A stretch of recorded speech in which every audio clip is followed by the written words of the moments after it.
Sem mais delongas, passo a palavra para o professor Luiz Gustavo Grandinetti Castanho de Carvalho. O professor Luiz é desembargador aposentado do Tribunal de Justiça do Rio de Janeiro, é professor adjunto da UERJ, pós-doutor pela Universidade de Coimbra e doutor pela UERJ. Professor, a palavra é sua. Boa noite. Eu queria pedir permissão para falar de lá. Bom, meus amigos, muito obrigado pelo convite. É muito bom sempre estar aqui em Curitiba com vocês. É sempre muito bom voltar a ouvir o sotaque de vocês, sentir o frio, beber o vinho e, sobretudo, aprender com vocês nesses encontros. Eu sempre aprendo muito. E isso é que faz a academia, ouvir o outro e aprender com o outro. Diferentemente de discursos em outros ambientes que não os ambientes acadêmicos, em que só há preocupação de falar e não de ouvir, de decidir e não de pensar sob o ponto de vista do outro. Aqui no nosso ambiente acadêmico, não. Aqui se ouve e se fala e se reflete sobre o que o outro pensa. De modo que é muito bom estar aqui mais uma vez nesse tema do nosso painel, que é caminhando para o sistema acusatório. A palavra, o verbo caminhar, a palavra caminho, inevitavelmente já nos leva a lembrar de Carlos Drummond de Andrade. Quem não lembra daquela poesia dele? No meio do caminho tinha uma pedra no meio do caminho. Tinha uma pedra no meio do caminho, tinha uma pedra. E segue por aí, tratando do caminho e da pedra. Em homenagem a Carlos Drummond, e para ficar no título do nosso tema, o que eu pretendo conversar com vocês é relembrar três pedras passadas no caminho do sistema acusatório, que ocorreram em três ambientes perfeitamente possíveis para a implementação do sistema acusatório. E depois examinar três futuras pedras, não estão tão no futuro assim, talvez um futuro muito próximo, três pedras no caminho da implementação do sistema acusatório no Brasil.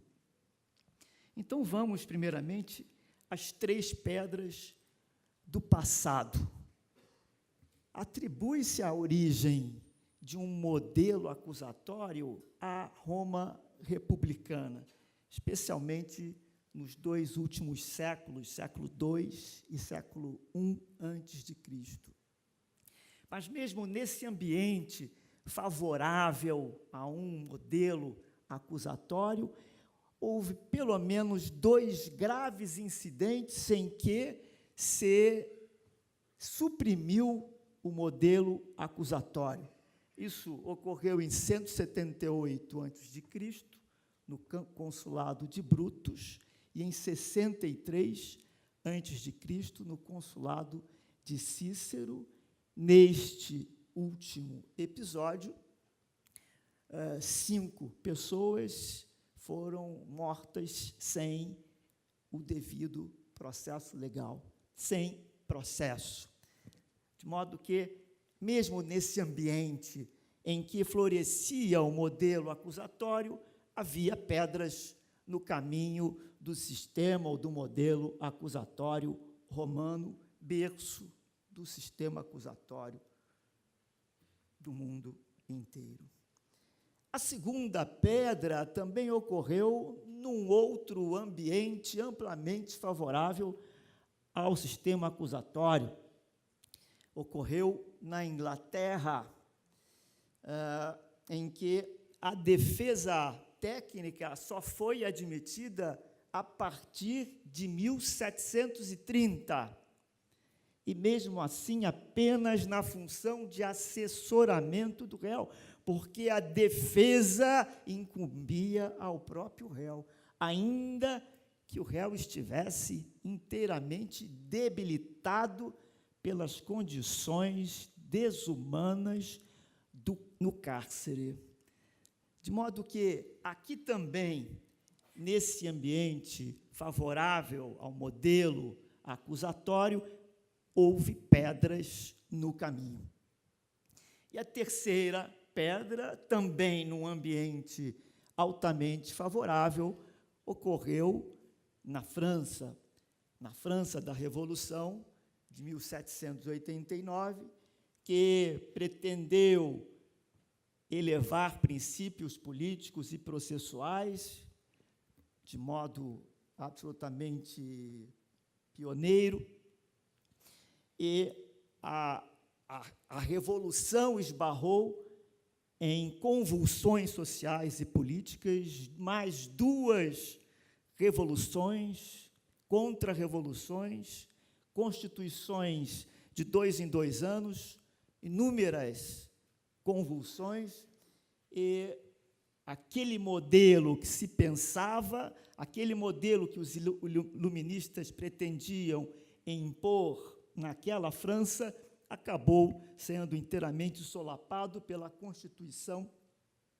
de 1795, produto de um golpe da burguesia que fez retornar o voto censitário.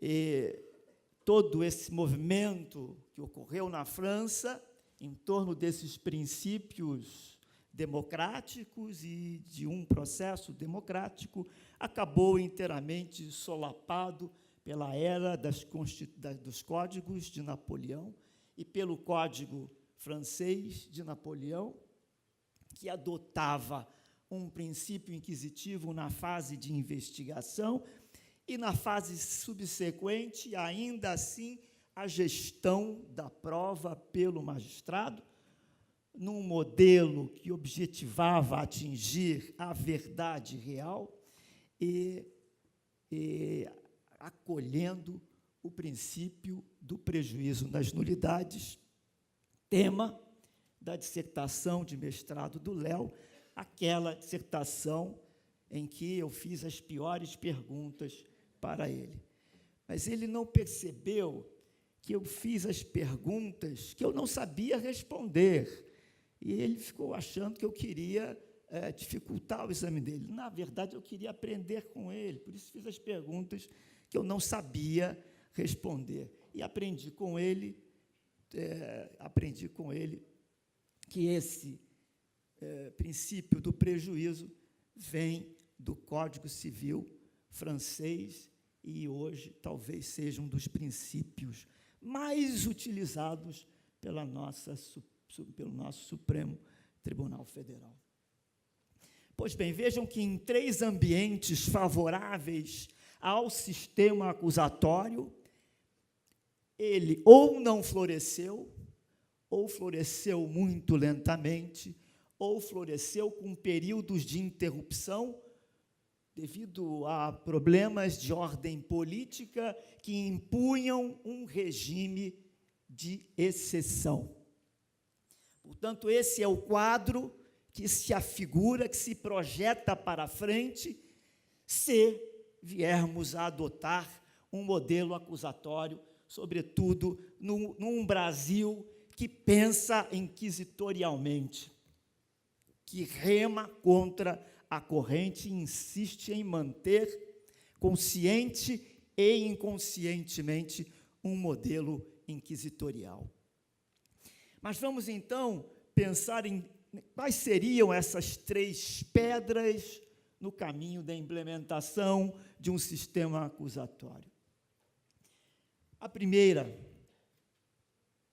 parece ser a tendência para uma possível importação para os direitos nacionais da tendência de utilização do ativismo judiciário pelas cortes internacionais. As cortes internacionais, sobretudo as de direitos humanos, caminham entre dois modelos, basicamente o do judicial activism e o do judicial self-restraint, ou seja, ou se adota o ativismo ou uma conduta mais restrita, mais policiada por parte das cortes. E ainda sob duas metodologias, da dispute settlers e da community servants. Esses dois modelos caminham par e passo, ou se favorece o ativismo, ou se favorece uma conduta mais restrita. Pois bem, essa dicotomia, ou essa moeda com duas faces, já não se faz mais homogênea, digamos assim, nas decisões das cortes internacionais.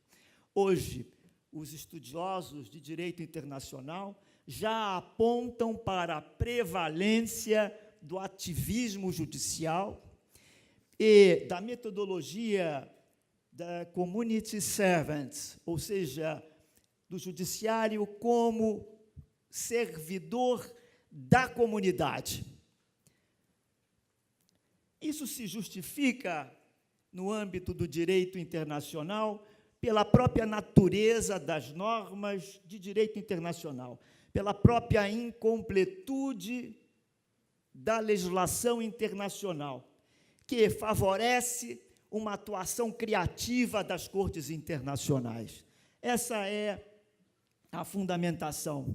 E até se compreende que seja assim, porque para implementar direitos humanos é preciso realmente uma jurisdição criativa que esteja além, à frente da própria legislação, até porque a legislação internacional não acompanha a evolução desses direitos. O risco é adotar essa tendência do ativismo judicial para outras cortes internacionais, como para o Tribunal Penal Internacional, que julga crimes, genocídio, crimes de guerra, agressão. E é exatamente isso que permite o artigo 69 do Estatuto de Roma.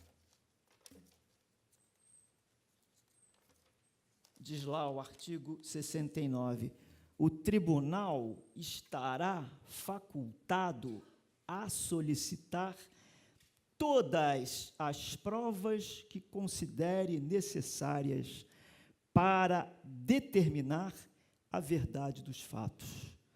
Portanto, no âmbito do TPI, vigora a gestão da prova pelo juiz e vigora um princípio de verdade real. Tudo na contramão do que se postula no âmbito de um sistema acusatório.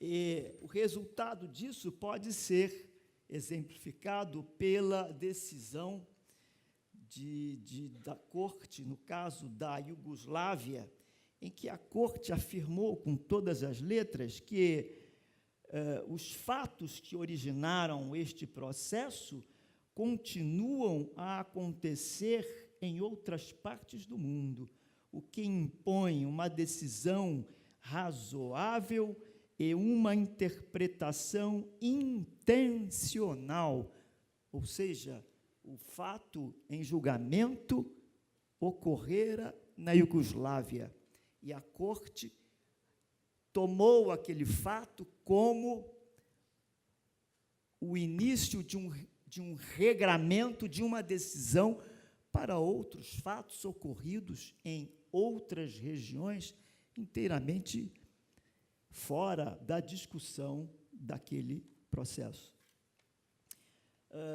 De modo que o risco da afirmação dessa tendência do ativismo judicial que vem de fora das cortes internacionais atinge mortalmente a nossa luta por um sistema acusatório interno. Tanto isso é verdade que uma determinada doutrina na Itália já propõe um novo modelo processual que pode chamar de pós-acusatório ou neo-inquisitorial, recolhendo justamente essa tendência do direito internacional. E talvez a reboque de tudo isso venha uma segunda pedra que pode surgir no nosso caminho para um modelo acusatório. E essa segunda pedra pode ser a corrente do panprocessualismo, que é uma corrente que se opõe, e muito justamente, à corrente da instrumentalidade do processo, que vigora lá no processo civil e a todo momento tenta se impor no âmbito do processo penal.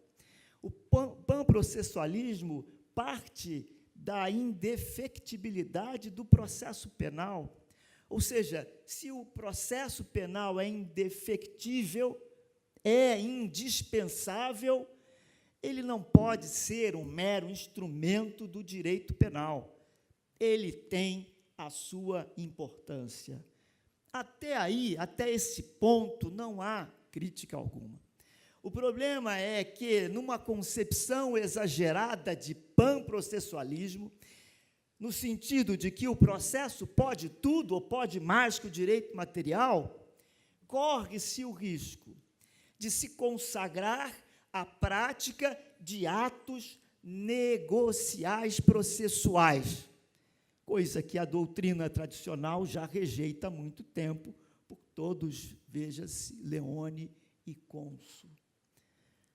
Só que o panprocessualismo corre o risco de fornecer esse elemento novo, de transformar o processo num processo consensual, em que o Ministério Público e o réu podem acordar o que quiserem, até mesmo abrindo mão de garantias fundamentais, como tem ocorrido até mesmo aqui, agora, no Brasil, quando essas delações comportam sempre uma cláusula de vedação de utilização do habeas corpus.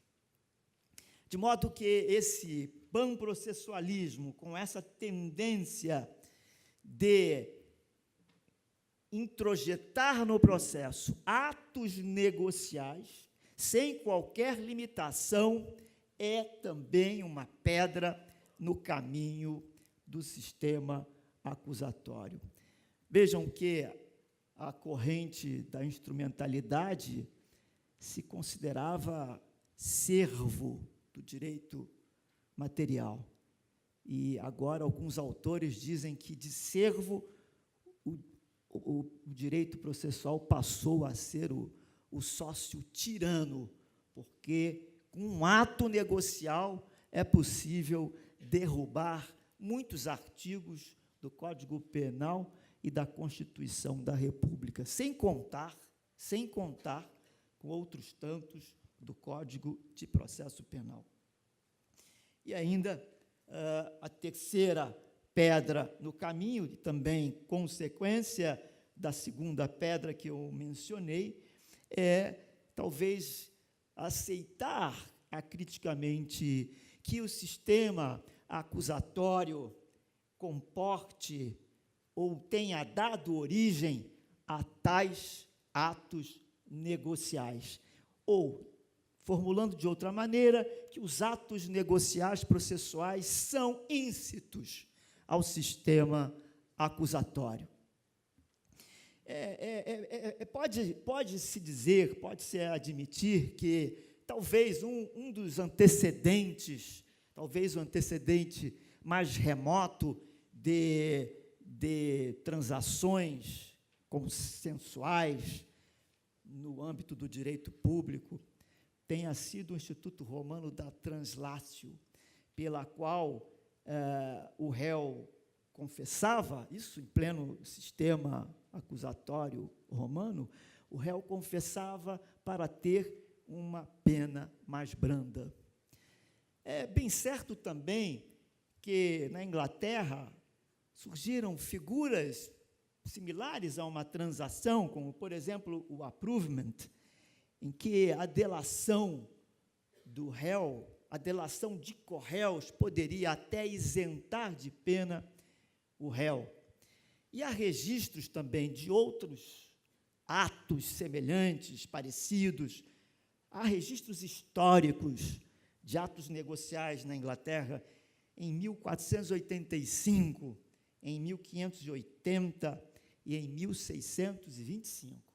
Sim, há registros de que esses sistemas acusatórios, ainda que em fases embrionárias, comportavam realmente atos negociais entre as partes.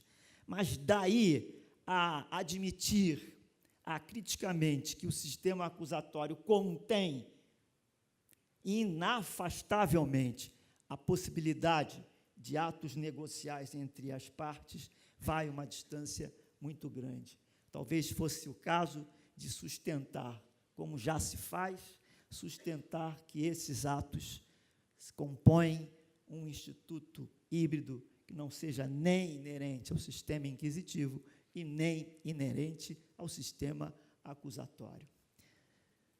Por aí, por essas meia dúzia de pedras que eu apenas mencionei, mas existem e existirão muitas outras, nós já podemos perceber que será e é muito difícil implantar um sistema acusatório puro no Brasil.